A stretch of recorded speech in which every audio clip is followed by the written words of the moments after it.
కూర్చో అనిల్ని కూర్చో కూర్చో ప్లీజ్ ప్లీజ్. జై తెలంగాణ. గౌరవనీయులు పెద్దలు పెద్దలు please please please please please Kukatpally శాసనసభ్యులు గౌరవనీయులు శ్రీ మాధవరం కృష్ణారావు గారు, గౌరవ తమ్ముడు మెద్దల కూర్చోపోతే వెనకాల ఉన్న వాళ్ళకి కనబట్టలేదు, మీరు పక్కకన్నా జరగండి. వాళ్ళు వెనక గడబడి చేస్తూ మధ్యలో గోడ కట్టినట్టున్న తమ్ముళ్ళు మీరు జరగాల ప్లీజ్. జరగనన్నా జరగండి. ఇక మీరు కూడా తమ్మి వీళ్ళకి అడ్డంగా ఉన్నారు. మీరు కూర్చోండి తమ్మి. కొంతమంది ఇక్కడ వచ్చి కూర్చోండి, తప్పేముంది. ఇటు రండి, కొంతమంది ఇటు కూర్చోండి. అనిల్ ఇక్కడ కూర్చోబెట్టు, ఇక్కడ రండి కొంతమంది. తమ్ముడు అక్కడ జరగండి, మధ్యలో రెడ్ షర్ట్ కూర్చో తమ్మి, కూర్చోమ్మా. లేదు పక్కకన్నా పో. రైట్, ఇప్పుడు కనబడుతుందా వెనక?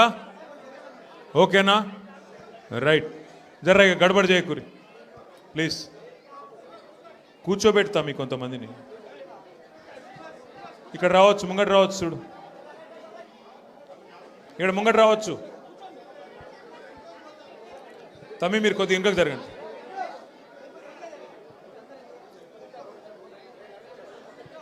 बैठ जाओ रे, जल्दी बैठ जाओ.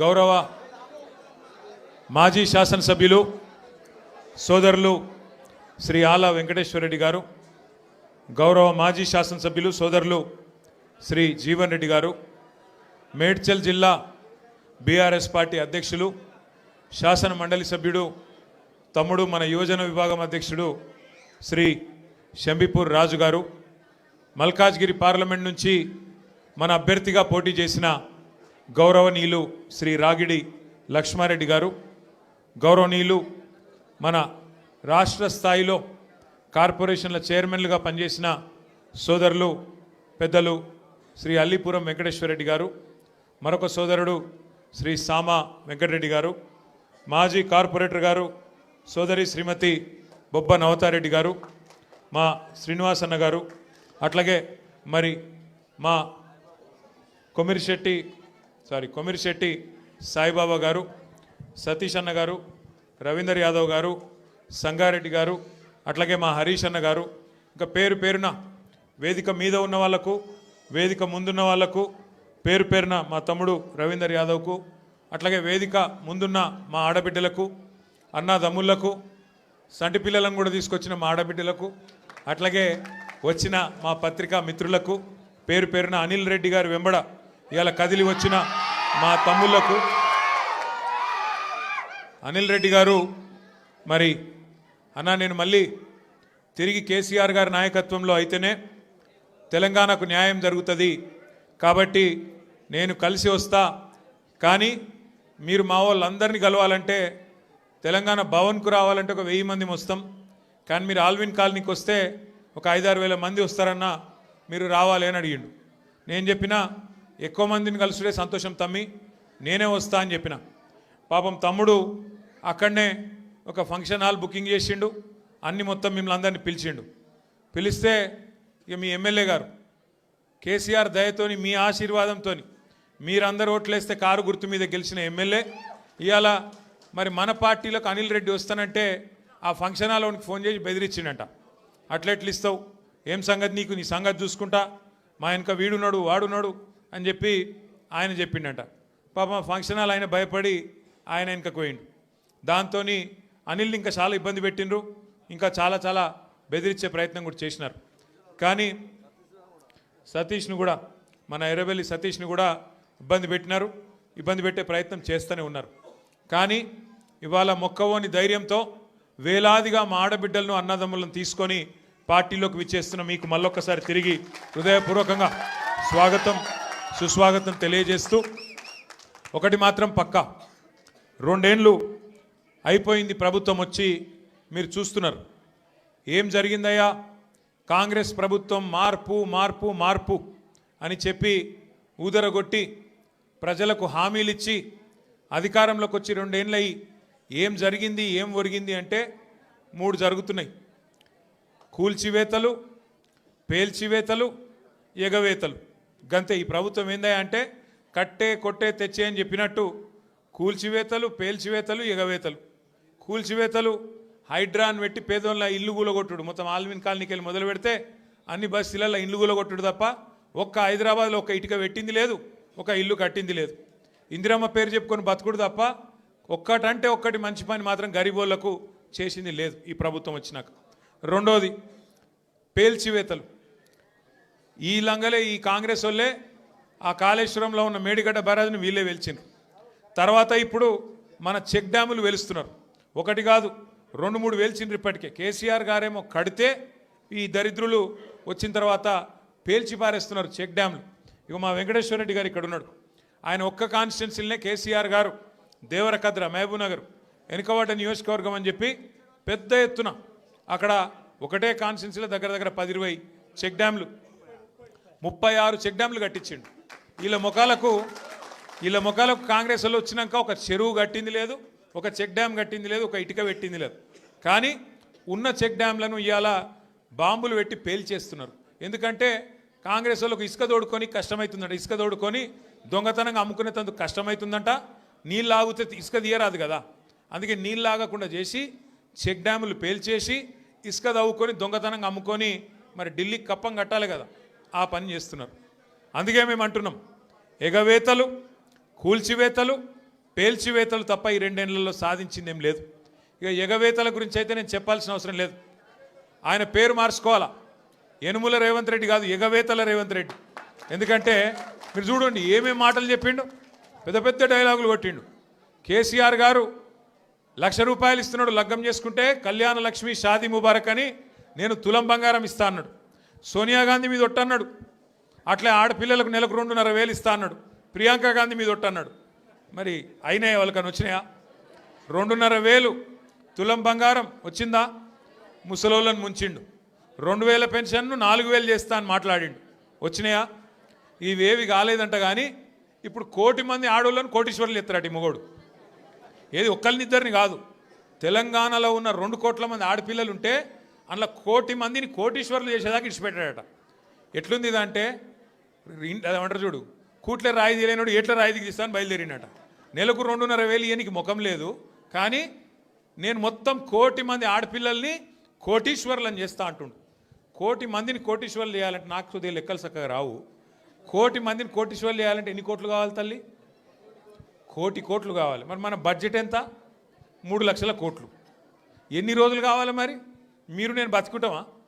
1,00,000 మంది కోటీశ్వర్లు కావాలంటే గింత లంగ మాటలు, గింత దొంగ మాటలు, పెద్ద పెద్ద గొంతేసుకొని వరుతున్నాడు. నిన్న మొన్న మీరు చూసిండ్రు. నాకు నిజంగా ఒకటి అర్థం కావట్లేదు. ఇప్పుడు ఎవరన్నా నువ్వు ఎక్కడికి వెళ్ళి వచ్చినావు, అసలు నువ్వు ఎక్కడికి వెళ్ళి మొదలైంది నీ ప్రయాణం? రోడ్ల మీద అయినా పెయింటింగ్లు వేసుకుంటుండే పాపం రేవంత్ రెడ్డి గారు. మంచిదే, తప్పేం లేదు. చిన్న స్థాయికి వెళ్ళి పెద్ద స్థాయికి ఎవరైనా రావాల జీవితంలో, తప్పులేదు. కానీ మంచి పనులు చేసి రావాలి. లంగ పనులు చేసి, దొంగ పనులు చేసి, బ్యాగులు మోసి, సంచులు మోసి, దొరికిపోయి జైలుకు పోయి మళ్ళీ అదేదో పెద్ద గొప్ప విషయం అన్నట్టు మళ్ళీ దానికి పోజులు కొట్టుకుంటా. సరే నీ కిస్మత్ బాగుంది, పేమెంట్ కోటాల ఢిల్లీలో పైసలు ఇచ్చినావు, ముఖ్యమంత్రి పదవి తెచ్చుకున్నావు, అందరికి ఎరికేది. ఇప్పుడు కూడా నెలకు ఢిల్లీ పైసలు పంపుకుంటా పదవి కాపాడుకుంటున్నావు. సంతోషం, నువ్వు కాపాడుకో. కానీ ఆ పదవిలోకి వచ్చినోనికి సంతోషం ఉండాలి. కానీ ఏడిపోయిందిరా నాయన. రోజు మీరు చూడు, టీవీ పెడితే చాలు తిట్ల పురాణం తప్ప ఏముండదు. మీరు గట్టిగా అడిగిర్రు అనుకో, ఏమాయిరా భయ్ 2,500 ఏడు ఉన్నాయని చెప్పి మీరు అడిగిరాక ఆడపిల్లలు పోయి మీ గుడ్లు వీకి గోటీలు ఆడుతా అంటాడు. వీడెక్కడ ముఖ్యమంత్రి? ముసలోళ్ళు పోయి ఏమాయిరా భయ్ మరి 2,000 పెన్షన్ 4,000 చెప్తాను, 100 రోజులు లాంటివి నరికితివి, ఏడవన్నావు తమ్మి అంటే నీ పేగులు తీసి మెడలు వేసుకుంటా అంటాడు. అట్లాగే మన విద్యార్థులు పోయి ఏమయ్యా మరి 2 లక్షల ఉద్యోగాలన్నావు, ఏం సంగతి అంటే నీ లాగుల తొండలు ఇడిచిపెడతా. వీడేం ముఖ్యమంత్రి, వీందేం భాష, నాకు అర్థమే కాదు. అరే 2 ఏళ్ళకి వెళ్ళి ఏం చేసినవారు అయ్యా నువ్వు అంటే, లాగుల తొండలు ఇడుస్తా, మెడల బేగులేసుకుంటా, గుడ్లు వీకి గోటీలాడతా, నీ అమ్మ నీ అయ్యా గిదా భాష.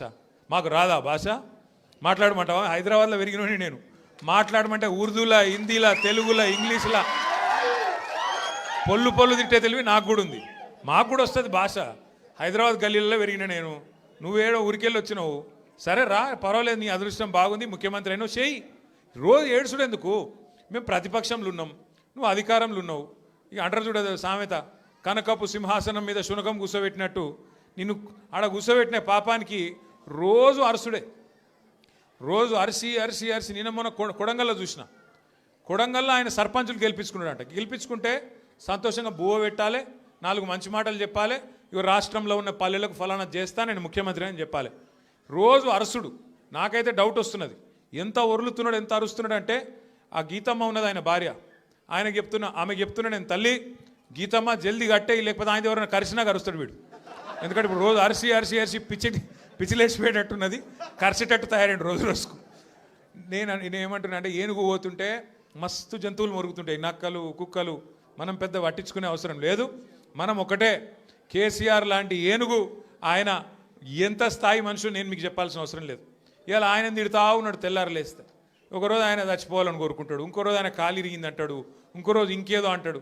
అరే అయ్యా, నువ్వు ముఖ్యమంత్రివి, చెయ్యి, నువ్వు శపథాలు చేస్తున్నావు కదా, కేసీఆర్ను మళ్ళీ లేకుండా చేస్తా, మళ్ళీ రాకుండా చేస్తా అంటున్నావు కదా.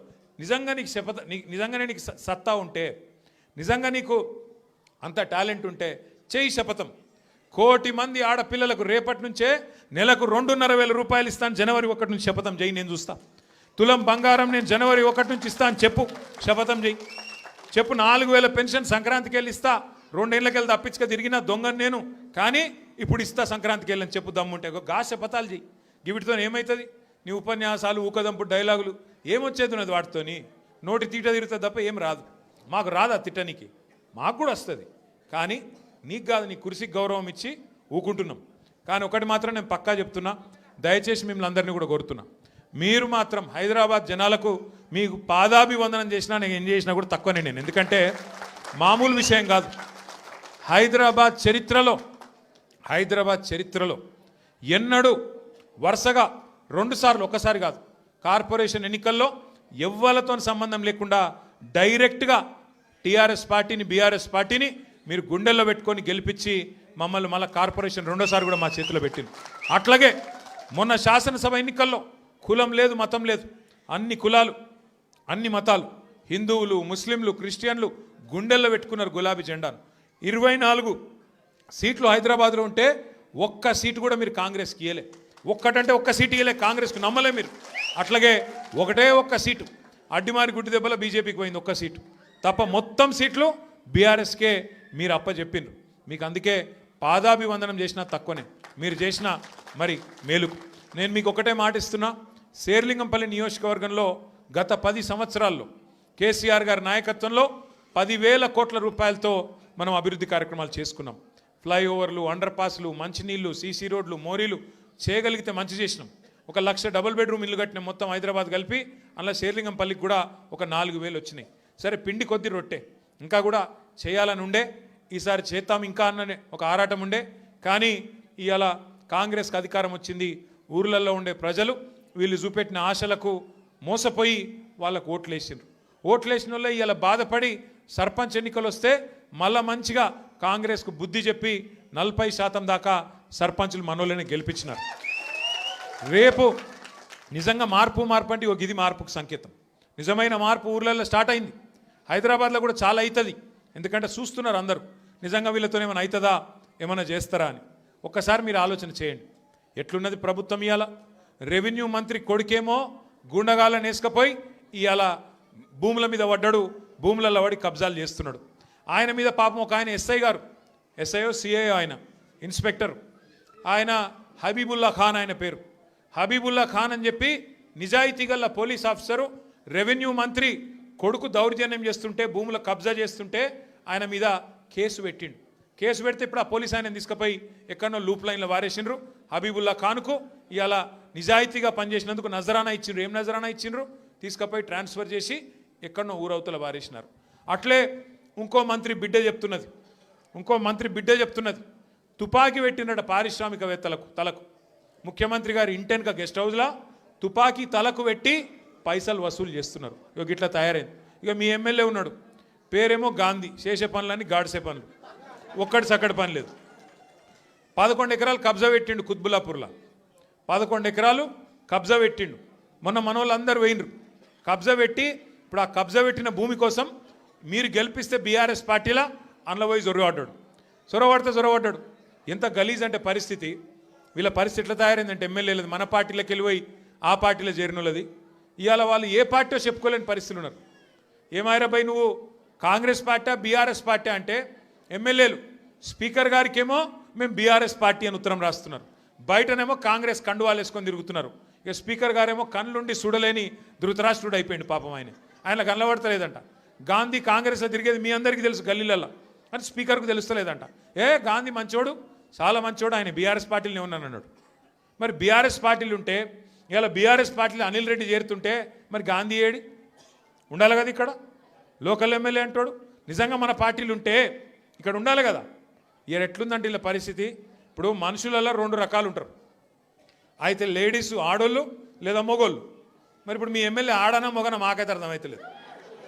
ఏమిటిది ఆయన, ఏ పార్టీ, కాంగ్రెసా బీఆర్ఎసా చెప్పుకొని గంత భయమైంది. ఏమవుతుంది, ఎక్కువ పదవి పోతుంది, పోతే ఎలక్షన్ కోదాంపా. మరి నువ్వు ఇంతపాటు సిపాయి అయితే నీ ఇచ్చా నువ్వే నీ సొంత ఫేస్ వాల్యూ మీద గెలిచుంటే రా శేర్లింగంపల్లికి రా చూసుకుందాం. మళ్ళా వచ్చి రాజీనామా పెట్టి నిలబడు, ఎలక్షన్లో తెలుస్తుంది శేర్లింగంపల్లి జనం కేసీఆర్ దిక్కున్నారని దిక్కున్నారని చెప్తాంపా. ఈ చేతగానోళ్ళు 10 మంది సిగ్గులేనోళ్ళు మీరు గెలిపిస్తే అందులో పోయి జొర్రిను. పోనీ సొరితే అందులో జొరినామని చెప్పొచ్చు కదా, భయం అవుతుంది. ఎందుకంటే చెప్తే పదవి పోతుంది, సిగ్గు లేకుండా మరి ఆ పదవి విడిచిపెట్టకుండా ఇవాళ దిక్కుమాలిన రాజకీయం చేసి ఆఖరికి ఫంక్షన్ హాల్ కిరాయికి తీసుకొని అక్కడికి వస్తాం ఆల్విన్ కాలనీ కంటే నీకెందుకు భయం అవుతుంది? ప్రజాస్వామ్యంలో ఎవరు చెప్పేది వాళ్ళు చెప్తారు, ఆఖరికి ప్రజలు నిర్ణయం తీసుకుంటారు ఎవరు కరెక్టు ఎవరు తప్పు అని. అందుకే నేను మిమ్మల్ని కోరేది, మీ తమ్ముడు అనిల్ రెడ్డి, సతీష్ రావు ఆల్విన్ కాలనీలో బ్రహ్మాండంగా కలిసి పనిచేయాలని చెప్పి నేను కోరుతున్నా. రేపు 24 డివిజన్లు అయినాయి శేర్లింగంపల్లిలో, 24 డివిజన్లు, 24కి 24 ఒక్కటి పళ్ళు పోకుండా గెలిపించే బాధ్యత మీరు తీసుకోండి. కరెక్ట్ మనుషులకు టికెట్ ఇచ్చే బాధ్యత పార్టీగా మేము తీసుకుంటాం. జిల్లా ప్రెసిడెంట్ గారిని, కుకట్పల్లి ఎమ్మెల్యే గారిని నేను కోరుతున్నా, దయచేసి శేర్లింగంపల్లి నియోజకవర్గంలో ఎమ్మెల్యే లేడు అనే ఇబ్బంది లేకుండా సమన్వయం చేయాలని చెప్పి నేను కోరుతా ఉన్నా. దయచేసి మీరు రాబోయే రోజుల్లో కూడా ఇదే ఐకమత్యాన్ని ప్రదర్శించి చక్కగా ముందుకు పోదాం. ఇప్పుడు అసెంబ్లీ సమావేశాలు వస్తున్నాయి 4 రోజులలో, తప్పకుండా శేర్లింగంపల్లికి సంబంధించిన సమస్యలు ఏమైనా ఉంటే మీరు మాకు చెప్పండి. మేము అసెంబ్లీలో కూడా మాట్లాడతాం, శాసన మండలిలో కూడా మాట్లాడతాం, ప్రభుత్వంతో కొట్లాడైనా సరే పని చేయిద్దాం. అట్లాగే రేపు కార్పొరేటర్ ఎలక్షన్లు వచ్చినాక కార్పొరేటర్లు మనోళ్ళే గెలిపించుకుంటే ఎమ్మెల్యే ఏం చేస్తాడు, ఏమవుతుంది ఆయనతో? కార్పొరేషన్ పైసలు చచ్చుకుంటే కార్పొరేటర్ల ద్వారా ఖర్చు పెట్టాల్సి వస్తుంది. ఎమ్మెల్యే దొంగల్లా కలిసిపోయినా మనం మాత్రం గట్టిగా నిలబడదాం, గట్టిగా కొట్లాడదాం, కలిసిమెలిసి ముందుకు నడుద్దాం. ఇంకా ఈ తెలివితేటలకు కాంగ్రెస్ వాళ్ళు అంటున్నారు, కేసీఆర్ నువ్వు బయటికి రా అన్నారు మొదలు. ఇది కేసీఆర్ గారు పాపం ఆయన పార్టీకి ఆయన పొలం కాడ పని చేసుకుంటుంటే నువ్వు రా బయటికి అన్నారు. మొన్న వచ్చి ఏం చేసిండు పాపం సారు, ఒక ప్రెస్ మీట్ పెట్టిపోయిండు, మీటింగ్ పెట్టి ప్రెస్కు మాట్లాడిపోయిండు. దానికే ముఖ్యమంత్రికి ముచ్చెమటలు పట్టినాయి, చలిజ్వరం వచ్చింది, దెబ్బకు మరిగా ఇష్టం వచ్చినట్టు ఒర్రుతున్నాడు. ఇప్పుడేమంటున్నాడు, నువ్వు అసెంబ్లీకి రా అంటున్నాడు. బయటికి వస్తే గీడికి వస్తేనే తట్టుకోలేకపోయినావు, నువ్వు అసెంబ్లీకి వస్తే ఆయన గుండాకి సస్తావు, గుండాకి పోతాడు. ముందే ఇంతున్నాడు, ఆయనతో గుండాకి డామ్మంటాడు. ఇప్పుడు ఇవాళ రేపు ఎట్లయిపోయిందంటే నిజంగా బాధ అనిపిస్తుంది. నాకు తిట్టాలని లేదు కానీ బాధ అనిపిస్తుంది. ఇప్పుడు మా లీడరు అన్నది పక్కకు పెట్టు, తెలంగాణ తెచ్చిన నాయకుడు అన్నది పక్కకు పెట్టు, 2 సార్లు ప్రజలు గెలిపించిన ముఖ్యమంత్రి అనేది కూడా పక్కకు పెట్టు. మా నాయన కదా, మా నాయన తిడితే కొడుకుకు రేషం రాదా? ఇక్కడ దాకుంది కోపం, ఇక్కడ దాకుంది, దొరికితే ఎడమకాలు చెప్పు తీసుకొట్టాలని ఉంది. కానీ ఏం చేయాలి, ప్రజాస్వామ్యం. ఎకతక్క మాట్లాడితే మళ్ళీ ఏమంటారు, అగో వీనికి అహంకారం ఉంది రాబోయ్ అంటారు. అహంకారం నాదా అయినదా? నేను గుంటూరులో చదువుకున్నా అంటాడు. అరే నేను గుంటూరులో చదువుకుంటే నీకేం వచ్చింది రాబోయ్, నాకు అర్థం కాదు. అప్పుడు ఆంధ్రప్రదేశ్ కలిసి ఉండే, నేను గుంటూరులో చదువుకున్నా, మళ్ళీ హైదరాబాద్లో చదువుకున్నా, పూనాలో చదువుకున్నా, అమెరికాలో చదువుకున్నా, నేను ప్రపంచం అంతా చదువుకున్నా. నీ లెక్క చదువు సందే లేకుండా తిరగలేదు. మీ అమ్మాయి నీకు చక్కగా తొవ్వ చూపెట్టలేదు, నేనేం చేయాలి? దానికి నీ ఏడిపోయింది నా మీద. అవో వీనికి ఇంగ్లీష్ వస్తుంది అంటాడు. అరే నాకు వస్తే నీకేం నొప్పిరా నాయన, నేర్చుకో. నేను హిందీ నేర్చుకున్నా, ఉర్దూ నేర్చుకున్నా, రేపు అవసరమైతే గోర్మాటి భాష నేర్చుకుంటా. నువ్వు నేర్చుకో, నేను ఎవడ నాపిండా, నిన్ను వద్దన్నాడు ఎవడన్నా, నువ్వు కూడా నేర్చుకో. దానికి కూడా ఏడిపోయి నా మీద, నేనేం చేసిన? ఇంకొక అంటే నాకు ఎక్కడ గమ్మత్ అనిపిస్తుంది అంటే, నేను ఆంధ్రాకి పోయి ఇంటర్మీడియట్ చదువుకుంటే తప్పట, కానీ ఆయన ఆంధ్రాకి వెళ్ళి అల్లుడిని మాత్రం తెచ్చుకోవచ్చట. ఈ అమ్మ ఇది ఎక్కడ కథ రాబోయ్. అందుకే ఇక ఆయన పేరు ఏం పెట్టినట్టుగా నేను ఇట్లా లాభం లేదని చెప్పి మనోని పేరుగా అల్లుడు భీమవరం కదా, అందుకే ఈయన చిట్టినాయుడు పేరు కూడా భీమవరం బుల్లోడు అని పెడితే అయిపోతుంది. ఓకే భీమవరం బుల్లోడు మనకు నీతులు చెప్తున్నాడు. అరే ఆంధ్ర అంటే మరి ఆంధ్ర వాళ్ళ ఓట్లు కావాలి, ఆంధ్ర వాళ్ళ చుట్టూ తిరగాలి, కానీ మళ్ళీ ఆంధ్రాని మాత్రం నేను పోయి చదువుకుంటే నీకు నచ్చినది, నీకేం బాధ అవుతుంది నాకు అర్థం కాదు. ఇంకొక మాట నాకు అర్థమే కాదు. ఇప్పుడు ఇక్కడ ఉన్నారు మీరు, ఇంతమంది ఉన్నారు, చాలామంది పిల్లలు మన హైదరాబాద్కి వెళ్ళి మన తెలుగు రాష్ట్రాలకు వెళ్ళి చాలామంది చదువు కోసమో ఉద్యోగం కోసమో వేరే దేశాలకు పోతారు. అమెరికా పోతారు, లండన్ పోతారు, ఆస్ట్రేలియా పోతారు, ఇంకొక ఆడికి పోతారు. ఆ దేశాలలో ఇళ్ళలో నౌకర్లు ఉండరు కదా. ఆ దేశాలలో ఏం చేయాలి? మనది మనమే పని చేసుకోవాలి, మన బట్టలు మనమే ఉతుక్కోవాలి, మన వంట మనమే వాడుకోవాలి, మన టాయిలెట్ మనమే క్లీన్ చేసుకోవాలి. ఈ పిచ్చోనికా ఏం తెలియదు, చదువుకున్న బాపత అయితేనేమో తెలుస్తుండే. ఇక మాట్లాడతాడు ఏమంటాడు, వీడు ఇప్పటికీ అమెరికాలో బాత్రూమ్లు కడుగుతూనే అంటాడు నన్ను. అరే అమెరికాలో నా బాత్రూమ్ నేను కడుక్కున్నా, నీకేమో వచ్చిందిరా భయ్, నాకు అర్థం కాదు. అమెరికాలో ఎవరిది వాళ్ళు చూసుకుంటారు, పని చేసుకుంటే కూడా తప్పేనా? ఎవరి ఇళ్ళలో వాళ్ళు బాసాన్లు తోముకుంటే తప్ప, ఎవరి ఇళ్ళలో వాళ్ళు బట్టలు ఉతుకుంటే తప్ప అంటే మరి మా ఆడపిల్లలు మీరు అందరు ఉన్నారు, ఇంటి పని అంతా మీరే చేస్తారు, మరి ఇంటి పని మొత్తం మీరు చేస్తారు తప్ప అది? అట్లా మేము కూడా చదువుకున్నప్పుడు అమెరికాలో ఇంట్లో ఎవడుంటాడు మరి? ఎవరి పనాలు చేసుకోవాలి, ఎవరి గిన్నెలాలు దోముకోవాలి, ఎవరి బట్టలాలు ఉతుక్కోవాలి, ఎవరి టాయిలెటాలు క్లీన్ చేసుకోవాలి, తప్పేమున్నది అలా? దాన్ని పట్టుకొని టాయిలెట్లు క్లీన్ చేసేటోడు నీ లెక్క సంచులు మోయలే, నీ లెక్క దొంగ పనులు అయితే నేను చేయలే. ఇంకొక మాట ఏమంటాడు, నేనట మా అయ్య పేరు చెప్పుకొని బతుకుతున్నా అంట. అవు మా అయ్య గొప్పోడు, మా అయ్య తెలంగాణ తెచ్చిన మొగోడు మునగాడు, బరాబర్ చెప్పుకుంటాను, తప్పేమున్నది? మా అయ్య పేరు నేను కాకపోతే ఎవడు చెప్పుకుంటాడు, నాకు అర్థం కాదు. మా అయ్య మొగోడు మునగాడు తెలంగాణ తెచ్చినోడు, బరాబర్ చెప్తా. మరి నేనేమంటున్నా, నువ్వు సకట్ పనులు చేస్తే నీ పిల్లలు కూడా నీ పేరు చెప్పుకుంటారు. నువ్వు లుచ్చ పనులు చేసినావు అనుకో, నీ మన్మడు కూడా నీ పేరు చెప్పుడే గాలంగా మన్మని అని చెప్పుకోడు. మంచి పనులు చేయి, నీ పేరు కూడా చెప్పుకుంటారు. నీలాగా దొంగలకు సద్దులు కట్టుడు, బ్యాగులు మోసుడు, వాళ్ళ సంకల్ నాకుడు, ఢిల్లీకి పేమెంట్ కోటాలో పైసలు చచ్చుడు, గవి మాతో కావు. కొట్లాడతాం, మొగాళ్ళలాగా కొట్లాడతాం, మునగాళ్ళలాగానే బతుకుతాం, తెలంగాణ పౌరుషంతో బతుకుతాం. నీలాగా బతుకం, ఢిల్లీకి గులాములక్క మాత్రం బతుకం. ఢిల్లీకి సంచులు మోసుకుంటా, ఢిల్లీలో పోయి బీజేపీలతో రాసుకొని పోసుకొని తిరుక్కుంటా, జడ్జీల కాళ్ళు పట్టుకుంటా, అయ్యో నన్ను కేసుల లోపల నుక్కకుర్రి అని చెప్పి డైవులు కొట్టుకుంటా, గా బతుకు అవసరం లేదు. బతికిన నాళ్ళు దర్జాగా బతుకుతాం, చచ్చినప్పుడు కూడా రాయలుగా చచ్చిపోతాం. అంతేగాని ఇట్లా చిల్లర పనులు చేయం. మీకు దయచేసి నేను ఒకటే కోరుతున్నా, ఆయన మళ్ళా అంటుండు కేసీఆర్ నట ముఖ్యమంత్రి కానియాడంట. నేను కూడా మీ అందరికి ఒకటే చెప్తున్నా, మీ అందరి దయ ఉంటే, మీ అందరి ఆశీర్వాదం ఉంటే ఖచ్చితంగా కేసీఆర్ సంగతి ఇడిచిపెట్టు, నిన్ను కొడంగల్లో కూడా మళ్ళీ గెలవనీయకుండా చేసే బాధ్యత మాది. నిన్ను కొడంగల్లో మళ్ళీ గెలవనీయకుండా మళ్ళీ అసెంబ్లీకి రానియకుండా చేసే బాధ్యత పార్టీగా మేమందరం, ప్రజలుగా మేమందరం తీసుకుంటాం. నువ్వు మాట్లాడే మాటలు, చేసే రోత పనులు, వాటికి ఇలా ప్రజలు అసహించుకుంటున్నారు, నోట్లో ఉంచుతున్నారు. ఏం మాటలే అవి, ముఖ్యమంత్రి టీవీ పెడితే పిల్లలు ఖరాబ్ అయ్యేటట్టున్నారు నీ భాష ఇంటే అని చెప్పి మొత్తం టీవీలు బంద్ చేస్తున్నారు. గసంటి పరిస్థితి వచ్చింది. ఏం అడిగిండు కేసీఆర్ గారు మొన్న? ఏమయ్యా పాలమూరు ప్రాజెక్ట్ని ఎందుకు పండబెట్టినావని అడిగిండు. ఏమైందయ్యా, 8 నెలలు అయింది, డీటెయిల్డ్ ప్రాజెక్ట్ రిపోర్ట్ కేంద్ర ప్రభుత్వం నరేంద్ర మోడీ వెనుకకు పంపిండు, నీకు సిగ్గులేదా ముఖ్యమంత్రి? అది వెంటనే మళ్ళా పంపి 90% పనులు పూర్తయిన ప్రాజెక్టు ఇంకొక 10 పైసలు పెడితే అయిపోతుంది చేసి మరి ఆ పాలమూరుకు నీళ్ళు అన్నాడు. తప్ప కేసీఆర్ గారు అన్నది? దానికి సమాధానం చెప్పే తెలివి లేదు, పిచ్చి మొరుగుడు మొరుగుతూ ఉన్నాడు. అట్లాగే కేసీఆర్ గారు ఏమన్నారు, కృష్ణా జలాల్లో అన్యాయం చేస్తున్నాడు నరేంద్ర మోడీ, భారతీయ జనతా పార్టీ ఖచ్చితంగా వాళ్ళని ఎదుర్కోవాలా, కొట్లాడాలా, ఢిల్లీలో ఏం చేస్తున్నారు నీ ఎంపీలు అని అడిగిండు. బీజేపీ ఎంపీలను అన్నాడు, కాంగ్రెస్ ఎంపీలను అడిగిండు. దాంతో ఇలా వాళ్ళకి సమాధానం చెప్పే తెలివి లేక ఇలా నోటికి వచ్చినట్టు మాట్లాడుతున్నారు. ఇంకొక మాట ఏమన్నాడు కేసీఆర్ గారు, ప్రజలను నువ్వు మోసం చేసినావు, 6 గ్యారంటీలు అన్నావు, నెలకు 4,000 పెన్షన్ అన్నావు, తులం బంగారం అన్నావు, ఆడపిల్లలకు నెలకు 2,500 ఇస్తా అన్నావు, అన్ని 100 రోజుల్లో ఇస్తా అన్నావు, ఎప్పుడు ఇస్తావు? 2 ఏళ్ళు అయింది కదా అన్నాడు. తప్ప కేసీఆర్ గారు ప్రధాన ప్రతిపక్ష నాయకుడిగా ప్రజల తరపున ప్రశ్నించుడు తప్ప? ఇవన్నీ అడిగితే ఆయనకు బూతులు వస్తున్నాయి, కోపం వస్తున్నది. ఆయన రియల్ ఎస్టేట్ వ్యాపారానికి, ఆయన భూముల కుంభకోణానికి, ఫ్యూచర్ సిటీ పేరు మీద చేస్తున్న డ్రామాకు కేసీఆర్ గారు బలమైన వాదనతోని ప్రజలను మళ్ళొక్కసారి లేపి బయటికి తీసుకొస్తే ఆగమైతుంది బతుకని చెప్పి ఇష్టం వచ్చిన తిట్లు తిడుతున్నావు. మనం పట్టించుకునే అవసరం లేదు. మనం స్పష్టంగా ఒకటే పని చేసుకుంటూ పోదాం. ఎన్నిక ఏదైనా రేపు కార్పొరేషన్ ఎన్నిక వస్తుంది. హైదరాబాద్ను 3 ముక్కలు చేస్తారట. హైదరాబాద్ కార్పొరేషన్ 3 ముక్కలు చేస్తారట. చేసి 3 కార్పొరేషన్లు చేస్తారట. ఎన్ని కార్పొరేషన్లు చేసినా ప్రజలైతే గాలే కదా, ఓట్లు వేసేది మీరే కదా. మీకు అందరికీ ఎవరు మంచో ఎవరు చెడో మీకు తెలుసు. అందుకే 24 డివిజన్లు అవుతున్నాయి శేర్లింగంపల్లి నియోజకవర్గంలో. అది ఏ కార్పొరేషన్లకు పోయినా గెలిపించే బాధ్యత మీరు తీసుకోండి. గట్టిగా కష్టపడదాం. ఈ ఒక్క సంవత్సరం 2026 ఒక్కటి గట్టిగా కష్టపడితే ఇక 27లో దాదాపుగా ఎలక్షన్ వాతావరణం రాని వస్తుంది. 3 ఏళ్ళు పూర్తయిపోయినాయి అంటే ఎలక్షన్ వాతావరణం, అసెంబ్లీ ఎలక్షన్ వస్తుంది. మళ్ళీ తిరిగి కేసీఆర్ సార్ను మళ్ళీ తిరిగి తెలంగాణ రాష్ట్రానికి ముఖ్యమంత్రిగా చేసుకునే టైము తొందరలో వస్తుంది. కాబట్టి దయచేసి ఇంతకంటే ఎక్కువ నేను చెప్పను. మీరు చాలా దూరం నుంచి కష్టపడి నేనే అక్కడికి రావాల్సి ఉండే, फिर भी आप इतना दूर आए.